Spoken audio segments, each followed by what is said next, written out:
Hi everybody, it's the Juilliard here. Today's project is a Liquid Diamonds unicorn horn, just in time for 4th of July. So here we're going to need some liquid diamonds, of course a silicone mold for a unicorn horn, and any kind of patriotic beads that you find. I just picked these up at the dollar store. And then these really pretty acrylic ice crystals, and then of course your glitters that match. I also used a little bit of white aquarium gravel just to put down on that tip.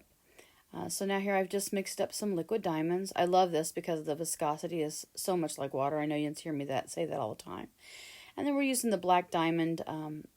This is the Rainbow Galaxy glitters. And we just put some of that in, and just any little thing that you like. I did put in these holographic stars. I just love them. They look so pretty.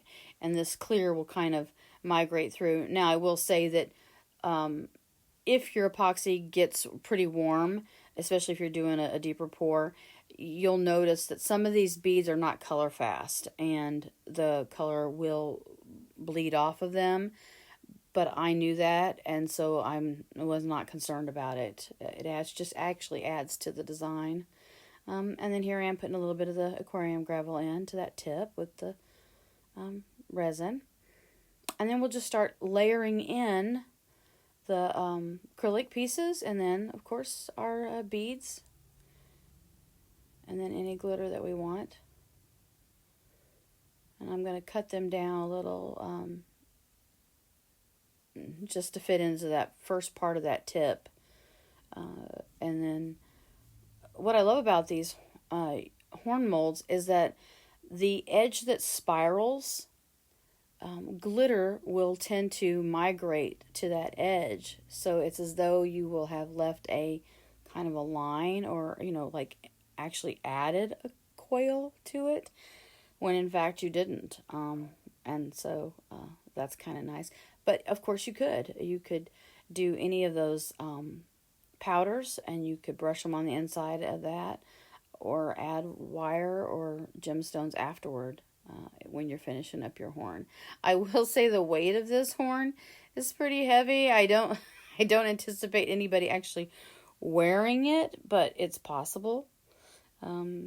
It's possible to do that. But I thought this would be kind of cool for a kid's 4th of July party, and nice little piece to add to the table. And I found this really cool Patriotic unicorn. So here I am.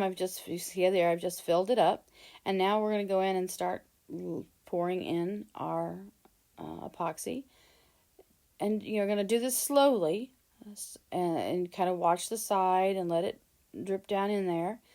And just will help avoid any air bubbles. Now, I could have done it in layers, but I decided that I would just do it as one big pour. And then I also topped this off with a little bit of more liquid diamonds and some red glitter. And then just kind of seating all those little pieces down in there. This is such a simple project. Doesn't take a whole lot of time.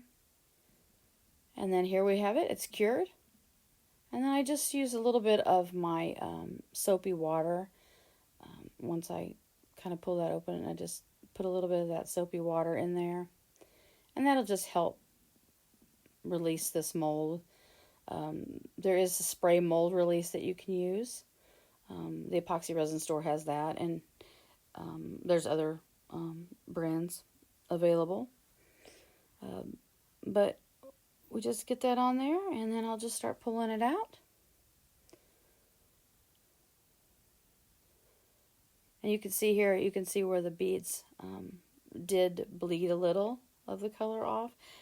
It's almost as though I added some alcohol inks to it. But like I said, I really love that. There we go. So adorable. A real fun piece. And like I said, see where that little ropey area is?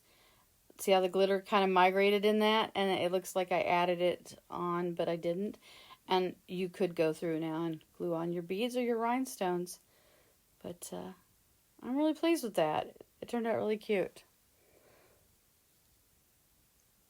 So I hope you have fun, and thanks for watching.